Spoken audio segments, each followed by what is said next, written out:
June 4, 1944, 11:09 hours. Johnston pressed the headphones against his ears aboard the destroyer Escorts, straining to decipher the faint metallic ping echoing through the Atlantic depths. The sound he heard would trigger the most audacious capture in American naval history since 1815, an act of calculated disobedience that would earn both the highest military honors and the threat of court-martial from the Chief of Naval Operations. The sonar contact was only 800 yards away, impossibly close, too close for depth charges to arm properly before reaching their target. Johnston knew what his training demanded. Standard procedure calls for aggressive attack, complete destruction, no hesitation. Every submarine engagement of the war had followed this pattern: detect, attack, destroy. But his commander, Captain Daniel Vincent Gallery, had spent the last 3 weeks drilling his men for something unprecedented, something that violated every protocol the Navy had established for submarine warfare. Gallery stood on the bridge off the escort carrier Guadalcanal, the centerpiece of Task Group 22.3. Sinking submarines had begun to feel like a wasted opportunity. On April 9, 1944, his task group had sent U-515 to the bottom after a prolonged battle. Gallery had watched as the submarine surfaced, its crew abandoning ship as it slipped slowly beneath the waves. Enduring those final moments, he had seen something that still haunted him: not the enemy drowning, but intelligence. Drowning, codebooks, cipher machines, tactical charts, all vanishing into the Atlantic depths. That night, Gallery had made a decision that would either revolutionize naval warfare or put an end to his career. He would capture the next submarine intact, not destroy it. Joking. No American naval force had boarded and captured an enemy vessel at sea since the War of 1812. The risks were astronomical. Submarines carried scuttling charges designed to obliterate the watertight door to the forward compartments was sealed. If the compartments beyond were flooded, opening it would sink the submarine instantly. David pressed his ear against the cold steel, listening. No sound of rushing water. He spun the wheel, muscles straining against the pressure differential. The door opened with a metallic groan, revealing the officers' quarters. The first priority was stopping the flooding. David located the main sea strainer, an 8-in valve that was allowing thousands of gallons per minute to flood the engine room. With Nispel's help, he managed to close it. The flow of water slowed to a manageable stream, but this was just the beginning. Throughout the submarine, dozens of smaller valves remained open, each contributing to the slow drowning of U-505. W. Dawiak had found the radio room, and what he found there would alter the course of the war. The room was replete with intelligence that German security protocols demanded should have been destroyed within 30 seconds of the abandoned ship order. But in the chaos of the attack, with the submarine rolling violently and water flooding in, the radio operator had fled without completing destruction procedures. The Germans abandoned the ship in such a haste that they left everything behind. The Enigma machine sat on the radio operator's table. It's an mystery, but the latest 4 wrote a naval variant, the M4, which the Allies had struggled to decrypt consistently. Around it lay codebooks, some still open to the current date, June 1944, cipher materials, including the special coordinate code that revealed exact locations of U-boat patrol areas. The vessel, if capture, seemed imminent. Any boarding party would be entering a potentially explosive tomb. But Gallery had done something quite unprecedented. He had formed special boarding parties from volunteers across his task group. For weeks they had trained in secret, studying captured German manuals, learning to identify valves and electrical systems, memorizing the location of scuttling charges. He had equipped them with special tools, pumps, and emergency repair equipment. The men thought their captain had lost his mind. They were about to discover he was playing a game whose stakes exceeded anything they could imagine. Coming up from the darkness toward them now was U-505, under the command of O'Wallerton and Harald Lange, a 40-year-old veteran brought in specifically to restore morale on the most cursed boat in the German Navy. Since her commissioning in August 1941, U-505 had been a floating disaster. Her previous commander, Peter Jack, had shot himself in the head during a depth charge attack. The only submarine commander in any navy to commit suicide during combat conditions. Equipment fails plagued every patrol. The crew believed their boat was hexed. Lange had spent the last 6 months trying to restore confidence in his demoralized crew. he had managed to bring Thua, running low on battery power. Their detection machinery was out of order, and they had no idea they had sailed directly into the middle of an American hunter-killer group. At 11:10, Chatillon fired her head mortars, 24 projectiles arcing through the air, before splashing into the ocean in a circular pattern. Unlike depth charges, hedgehogs only exploded on crack of underwater explosions. Direct hits at once. Chatillon followed with a pattern of depth charges set for shallow detonation. Inside U-505, the explosions threw men against bulkheads and shattered gauges. The submarine rolled violently, her boil and water, the rudder jammed hard over, locking the boat into an uncontrollable spiral. Machinist Matanz Gobler, thrown from his station, watched in horror as the depth gauge spun wildly. They were in an uncontrolled blast, tanks blown, accepting the inevitable. They would have to surface. As U-505 broke through the waves at 11:16. Less than 600 IDIs from Harald Lange made a fateful decision that would haunt him for the rest of his life. Convinced his submarine was mortally wounded, water flooding the after compartments, he ordered his crew to abandon ship. Set the scuttling charges, he commanded. Open the sea valves, destroy the codebooks. But everything happened too fast. As the crew scrambled up the conning tower ladder, American gunfire erupted from 3 destroyers. Wildcats from Guadalcanal dove from the sky, their 50 caliber machine guns stitching the water around the submarine. Lange, wounded in the leg by shrapnel, was helped over thorough airing past.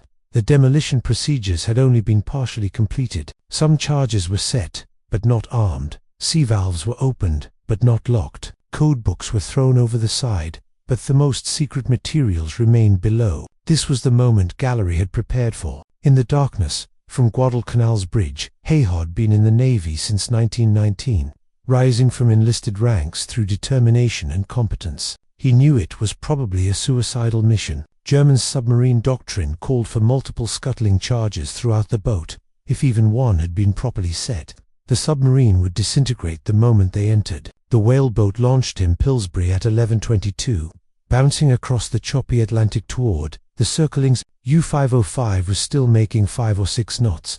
Her David's team had to time their approach perfectly, coming alongside a moving submarine with no crew to throw them lines, nobody to shut down the engines. As they bumped against the steel hull, a decision by David would win him the Medal of Honor. Without hesitation, he leaped onto the slippery deck and sprinted toward the conning tower. Behind him, radioman Second Dastonley, Widowak, and torpedo's mate, third-class Arthur Nispel followed while the rest of the boarding party struggled to secure their boat to the circling submarine. David plunged through the conning tower hatch into completed. The emergency lighting had failed. Water sloshed ankle-deep through the control room, and the submarine's inclination made movement treacherous. The smell hit him right off. A noxious melding of diesel oil, battery acid, human sweat, and fear. Compartments. What he didn't know, however, was that he had an unlikely ally. Ewell Felix was a German sailor who had been slow to abandon ship. He had made a decision that would never appear in any of. Just before making his escape, Felix had quietly shut several critical up. The hum of electrical motors mixed with the hiss of escaping air. Somewhere in this maze of pipes and machinery, 14 demolition charges waited to explode. David had no way of knowing. Mysteriously failed. Behind David, torpedoman Arthur Nispel squeezed through the hatch, immediately slipping on the oil-slicked deck. The submarine lurched as it continued its circular path, throwing both men against the periscope housing. Through the open hatch, they could hear their boat crucialing that they were drifting away, unable to maintain position alongside the moving submarine. David had to make a choice: go back into safety, or deeper into what could be a death trap. He decided to head deeper inside. Continuing forward through the control room, David found his first major hurdle. A soaked page could contain information worth thousands of Allied lives. He wrapped the materials in waterproof canvas bags which that gallery had insisted each boarding party carry. Despite skepticism from his officers about that foresight would preserve documents that would help win the Battle of the Atlantic. Meanwhile, Gunnersby, this time, Lucasius, was on his way to the engine room. What they found there was catastrophic. The diesel engines were still running, their thunderous noise making communication impossible. Water sprayed from the burst cooling lines and formed a scalding mist that seared exposed skin.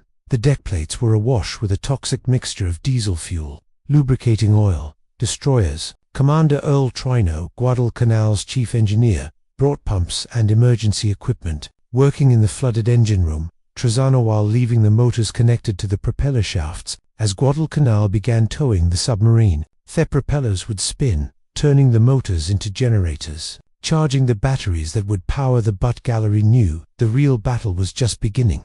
They had to keep this capture absolutely secret. If Germany would collapse just days before the Normandy invasion, Gallery ordered the most extreme security measures in naval history. The 3,000 men of Task Group 22.3 were sworn to absolute secrecy. The 58 survivors pulled from the water were German prisoners, who were told they were being taken to Casablanca. Instead, they would spend the remainder of the war in Louisiana at a special prison camp, held in Comunicado, in violation of the Geneva Convention. Their families were told they were dead. The tow Bermuda took 2 weeks and covered 2,500 nautical miles. U-55 at the Naval Operating Base on June 19, 1944. The codebooks were immediately flown to Bletchley Park in England, where they provided invaluable assistance to Allied cadreers in the final year of the war. But Gallery's moment of triumph turned into a bureaucratic nightmare when word reached Washington. Admiral Ernest carefully concealed their captures of U-110 in 1941 and U-559 in 1942, where were equally angry. They had intentionally sunk captured submarines to avoid raising German suspicions. Reckless grandstanding. Only the successful maintenance of secrecy saved Gallery from disgrace. The Germans' never submarine was officially recorded as lost, with all hands somewhere in the Atlantic. The intelligence value of the capture exceeded even Gallery's wildest hopes. The coordinate code allowed Allied forces to route convoys away from submarine patrol areas with unprecedented precision. The acoustic torpedo recovered from U-505's deck revealed German advances in weapons technology that the Allies quickly developed countermeasures against. The submarine herself became a floating classroom of American engineers studying German technology and learning innovations to be adopted into post-war American submarines. Lieutenant Albert David received the Medal of Honor, the only one awarded to an Atlantic Fleet sailor during World War II, but he would never wear it. Onboarding of U-505, David died of a heart attack at age 43. TRP President Harry Truman awarded the medal to his widow the next month. The German crew's ordeal was held at Camp Ruston, Louisiana. They were denied Red Cross visits, forbidden male privileges, and kept in complete isolation from other prisoners. The camp, originally built to house members of the Women's Army Auxiliary Corps, had hastily been converted to hold German prisoners from Rammel's Afrika Korps, but the crew of U-505 was different. They were not just prisoners, they were secrets that had Tobe kept at all costs. The 58 survivors were placed in a special compound within the camp, was surrounded by a second fence with additional barbed wire. Guard towers were manned by Navy personnel, specifically chosen because they spoke no German. Even the camp commandant was kept ignorant of the reasons why such extreme measures were needed for these prisoners. The cover story Weiss experienced the terrifying uncontrolled ascent later described the psychological torture of their were dead.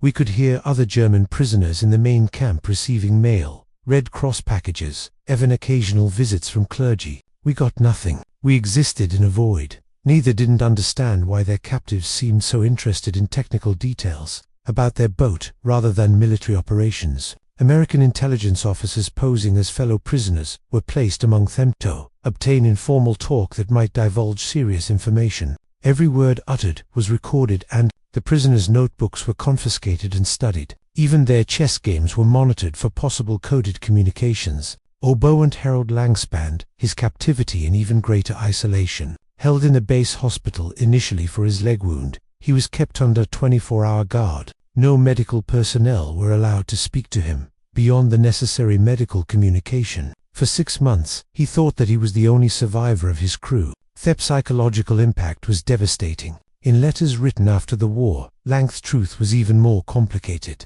American intelligence officers leveraged Lange's isolation. They would control everything from that his crew had survived. He felt so overwhelmingly relieved that he became surprisingly cooperative, supplying technical details about German submarine operations that, under different circumstances, he might have kept to himself. The other prisoners, meanwhile, instituted their own world within their compound. They organized classes teaching everything from English to advanced mathematics. They formed an orchestra using instruments made from Red Cross packages and scrap materials. They even published a clandestine newspaper, handwritten and passed around between barracks, using gallows humor to keep spirits high regarding their ghost status. One cartoon showed a skeleton in a U-boat uniform with the caption, "Still waiting for mail from home."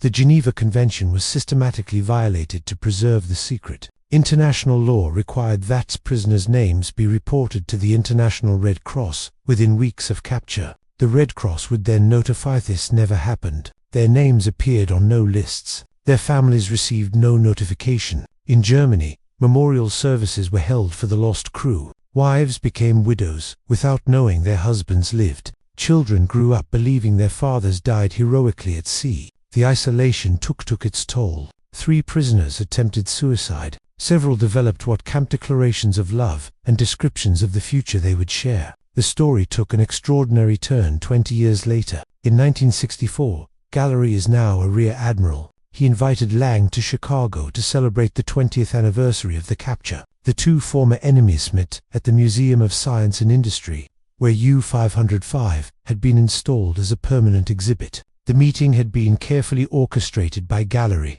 who had tracked down Lange through German naval veterans organizations. Lange, since employed as a harbor pilot in Hamburg, had declined the invitation. Persisted writing personal letters that emphasized not defeat but survival, not shame but honor in impossibly. When Lange finally agreed to come, he brought with him something grammatical, a detailed account he had written but never published about the final moments aboard U-505. His account disclosed information that American detectives had never learned. The suicide of his predecessor, Peter Jack, had traumatized the crew so deeply that many had requested transfers. Those requests were denied. The crew believed their boat was cursed, that death was inevitable. Some had stopped writing of the attack with graphic clarity. "We were at lunch," he wrote. "Potato soup. The same meal we had eaten for 3 days because our refrigeration unit failed. The first explosion threw the soup pot across the compartment, scolding the cook.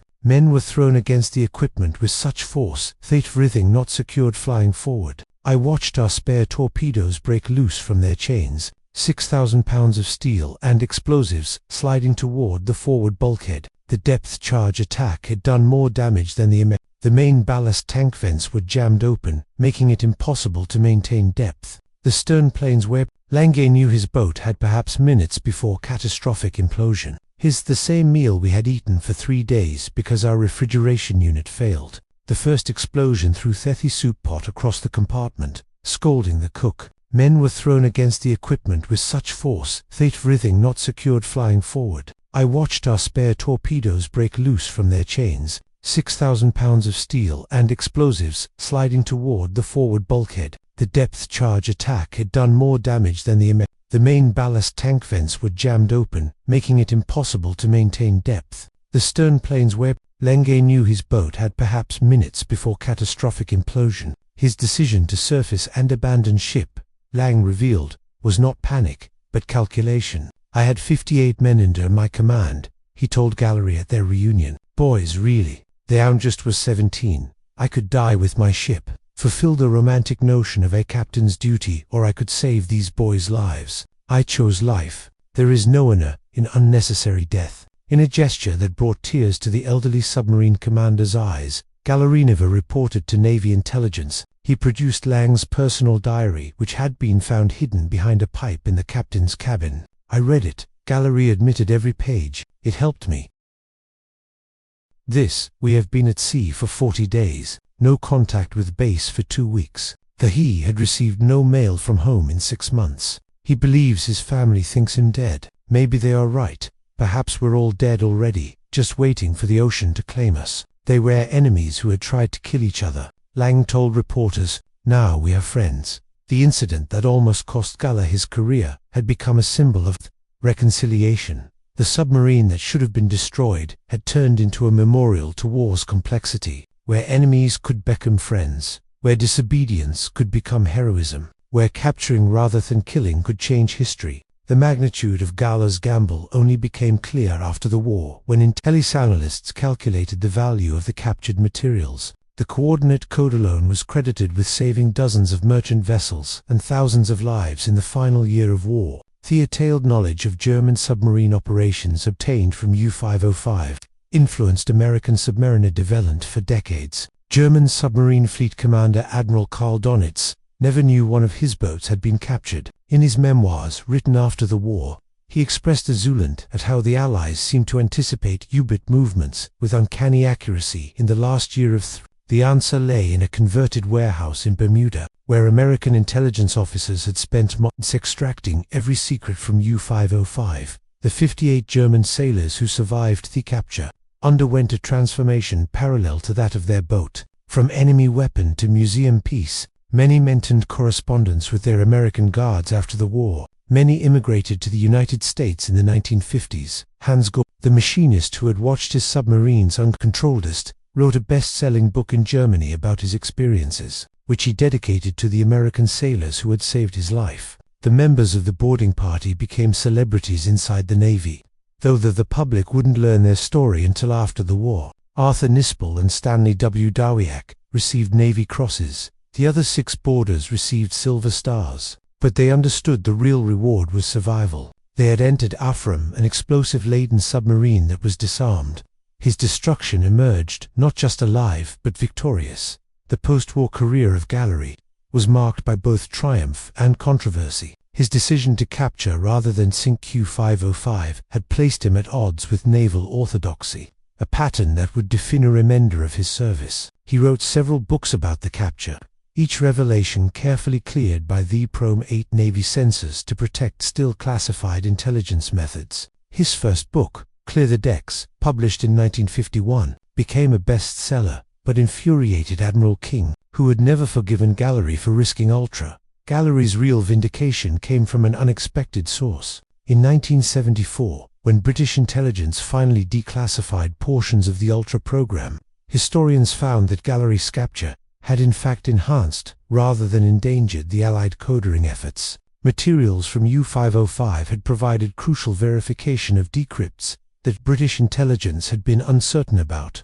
Several German learning has provided invaluable verification of our theoretical work. When have absolute confirmation of German encoding procedures we had only guessed at. The coordinate cipher, particularis, yielded patterns we would have needed months more to discern through analysis alone. Gallery became an involvement in the revolt of the admirals. A political fight about the future of naval aviation cost him promotion to Vice Admiral. When the Secretary of Defense proposed eliminating aircraft carriers in favor of long-range bombers, Gallery leaked classified information to journalists, proving the vulnerability of bomber formations to submarine-launched missiles. Technology discovered aboard captured German vessels, including U-505. The leak ended Gawler's career advancement, but saved naval aviation. President Truman himself acknowledged gravely that the insubordination of that Gallery had prevented a strategic disaster.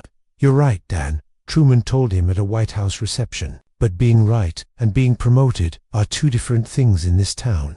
But Gallery never expressed regret about capturing U-505. In his autobiography, 8 Bells and All's Well, he was able to show the true extent of his planning for the capture. "I had studied every after-action report from British submarine captures. One knew the British had captured U-110 in 1941, but had kept it secret even from us. I suspected they had taken code materials that gave them advantages they weren't sharing with their American allies. I wanted America to have its own intelligence coup." Gallery had actually begun planning for a submarine capture months before the June 4th encounter. He had requisitioned the specialized equipment under false pretenses: portable pumpsware, officially for damage control training. Waterproof document bags were for preserving ship's logs during abandoned ship drills. Canvas patches and wooden plugs were standard damage control supplies that happened to match German submarine hull specifications. The last chapter of U-505's story was written in Chicago,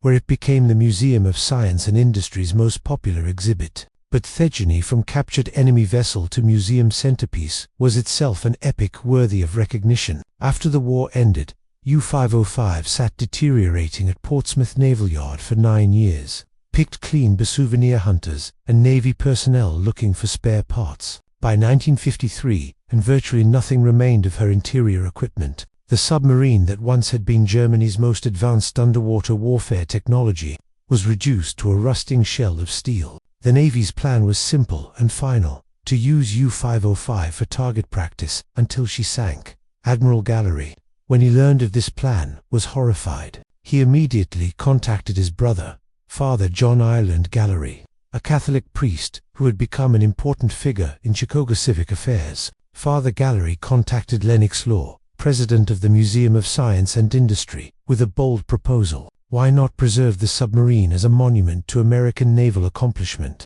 Laura was intrigued but skeptical. To move a submarine from New Hampshire to Chicago, would the ships have to be towed down the Atlantic coast, through the Caribbean, up the Mississippi River to the Great Lakes? The estimated cost was $250,000 in 1954, money equivalent to over $1 to children donated nickels and dimes. Labor unions offered free work. Corporate sponsors competed to fund particular restoration projects. The city that had sent thousands of sailors to fight in the Atlantic wanted to preserve this tangible piece of the victory they had helped achieve. The towing operation began in May 1954. Coast Guard vessels escorted U-505 on a journey that attracted crowds as every veterans brought their children. Former Rosie the Riveters, who built Liberty ships, touched the hull of the enemy vessel their work had helped defeat. German-American communities sent delegations, viewing the submarine with complex emotions, pride in German engineering mixed with relief that such weapons were now museum pieces,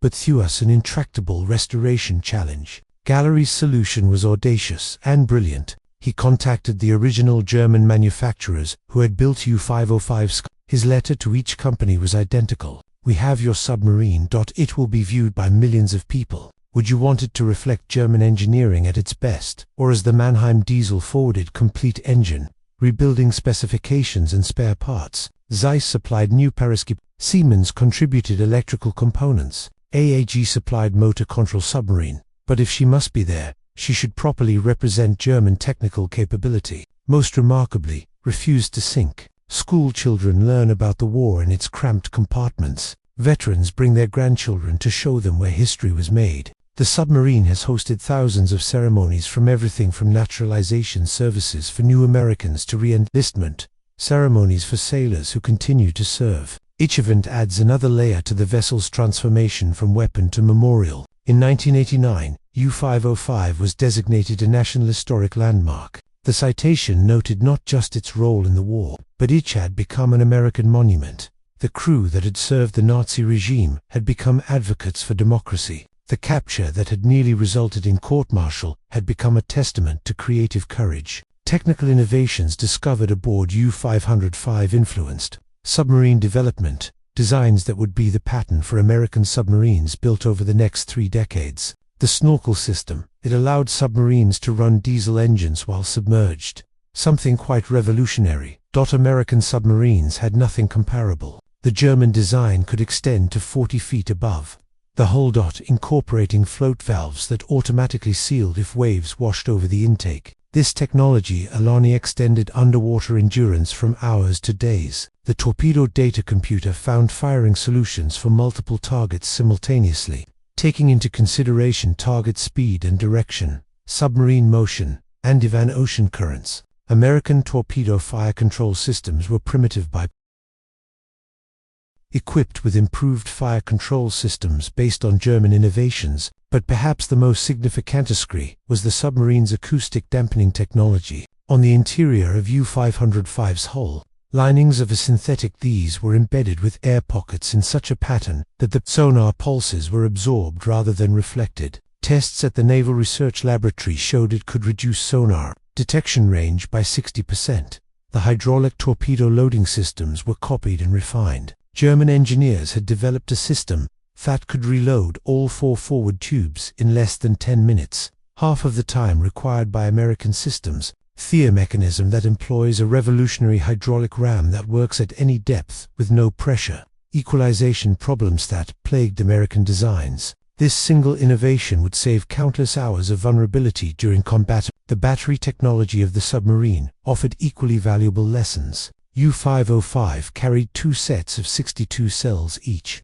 providing 2,700 horsepower when running, but it was the battery maintenance and ventilation systems that impressed American engineers. The Germans had developed sophisticated hydrogen detection and ventilation systems that prevented the explosive gas buildup that had destroyed several American submarines. Every American submarine built after 1945 incorporated German battery safety innovations. The acoustic, the torpedo retrieved from deck storage aboard U-505, represented a capability America didn't know Germany possessed. The T-5 Zahnkönig, or Wren, could home in on-th sound of ship propellers from over 6 miles away. Initial tests showed it could differentiate between merchantmen working on similar technology, but were years behind. Within weeks of studying the captured torpedo, American scientists had developed countermeasures that would save dozens of ships in the war's final year. Intelligence officers labeled Shua was a burst radio transmission system capable of compressing a lengthy message into a transmission lasting less than half a second.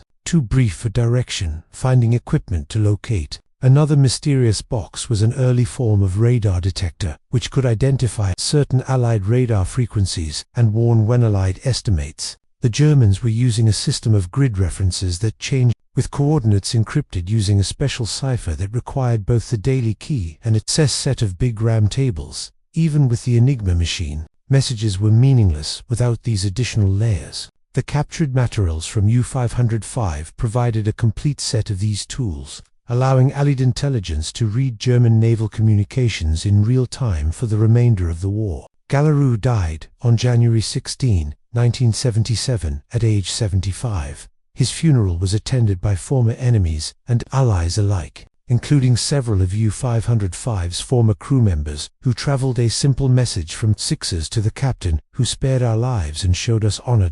In defeat. The capture of U-505 stands as one of the most extraordinary pieces of World War II, not because it was a great victory, but because it was a different kind of victory. In a war context characterized by total destruction, Gallery had opted for capture. In a conflict that demanded hatred of the enemy, he had shown respect for defeated foes. In a battle where following orders meant certain success, he had risked everything on an unprecedented gamble. The 800 tons of steel that comprised U-505 rest now in climate-controlled comfort. Story of transformation, built for destruction, captured through disobedience, preserved through determination. This is proof that sometimes the greatest victories do not come by destroying an enemy, but from understanding them. Not from following orders, but from recognizing when orders needs to be challenged. The story of U-505 is ultimately about that moment when that disobedience in the service of a greater good could turn an otherwise routine patrol into history. Galler's gamble, David's courage, and the survival of 58 German sailors created a legacy beyond war. They proved that enemies can become friends, that intelligence can triumph over force, and that sometimes the boldest action is not to destroy, but to preserve. The influence of U-505's capture extended far beyond World War and from the German vessel. The capability for capturing enemy technology became a priority that shaped special operations development. Navy SEAL teams were specially trained in submarine boarding operations by gained valuable detailed knowledge from David's after-action reports. Each submarino capture attempted by any Navy since 1944 has studied the U-505 operation. In 1968, when the Soviet submarine K-129 sank in the Pacific carrying nuclear missiles and codebooks, the CIA's operation to recover it, Project Aorion, was directly inspired by Gallery's success. Howard Hughes's Glower Explorer, the ship built all. Though the operation only partly succeeded, it did retrieve important information about Soviet nuclear capabilities. Thethy human legacy proved equally enduring. Dozens of U-505's crew members, Menton Edsberry's death throes, immigrated to America in 1956. He worked at the Museum of Science and Industry, serving as a guide aboard his former vessel. Visitors were amazed Togo Bella would stand in the engine room, where he had almost died, and tell visitors this submarine was built not destroying your enemy, but converting them, not conquering The preservation of U-505 also influenced international maritime. The 1958 Geneva Convention on the High Seas contained provisions dealing specifically with captured vessels, mostly on legal questions raised by U-505. The submarine, which had violated neutrality, attacked civilian shipping, and served a criminal regime, ironically contributed to strengthening international law. Modern submarine warfare still reflects innovations occurred aboard U-505. The acoustic torpedo technology led American submarines. The snorkel system evolved into modern air-independent propulsion. The burst communications pioneered submarine satellite communication. Every American submarine launched since 1945 carries DNA from the captured German vessel. Intelligence professionals study the U-505 capture ASA masterclass in operational security. Gallery's ability to keep 3,000 sailors silent about the war's most dramatic capture remains legendary in intelligence circles. The fulfixment how Gallery achieved this, noting that his combination of an appeal to patriotism, strict discipline. The Museum of Science and Industry has documented more than 40,000 veterans who have visited U-505 with their families. Using the submarine toxplane, their service to generations that never experienced war. Korean War submarine veterans point to improvements inspired by German technology. Vietnam-era sailors explain how acoustic silencing saved their lives. Gulf War veterans describe how lessons from U-505 influenced modern submarine warfare. The programs centered on U-505 have reached over 5 million students. The submarine services, a gateway to teaching not just history, but science, technology, engineering, and mathematics. Engineering teachers report that no classroom lecture matches the impact of standing inside the submarine where history occurred. In 2004, the museum finished a $35 million preservation, harsh weather. The engineering challenge of moving an 800-ton submarine 500 ft underground without disassembly required techniques that advanced heavy lifting technology. Even in preservation, U-505 continued contributing to engineering innovation. In 2005, the submarine's final transformation came when it repanned in a climate-controlled underground exhibition. Visitors now experience a complete story from construction by capture to preservation. Through interactive displays, guests are able to encode messages using an actual Enigma machine. Periscopes let them scan Chicago's skyline. Sound submarine that once hunted in darkness now educates in light. Veterans from both navies continue pilgrimages to U-505. In 2019, the last surviving member of we captured knowledge that saved thousands of lives. Every merchant sailor who made it home because we could read German messages. Every convoy which did not fall prey to wolf packs because we knew its positions. They all owe something to what happened here. The German perspective remains equally powerful. Children and grandchildren of U-505 crew members come by regularly to reconnect with their fathers and grandfathers they never knew. In 2018, the grandson of Harald Lange donated his grandfather Sperson's effects to the museum, including letters written but never sent during his secret imprisonment. One letter addressed to his wife read, "If you receive this, know that I survived not because of courage, but through the mercy of enemies who proved more honorable than those who sent us toady." Today, U-505 stands as the last accessible Type 9C submarine in existence. Its sister ships lie scattered across ocean floors or waste that built it. The ideology it served, and most of those who sailed in it all through war's end. The technical innovations were eventually superseded. Destruction, courage to disobey. The wrong orders in service of right action. These lessons remain timeless. Every visitor going down into U-505 enters a space where history pivoted on individual decisions, where Albert David chose courage over safety, where Harald Lange chose life over death, where Daniel Gallery chose capture over kill, where 58 German sailors and 3,000 American sailors kept a secret that saved lives, where enemies became teachers and weapons became classrooms. The motto painted on the submarine's conning,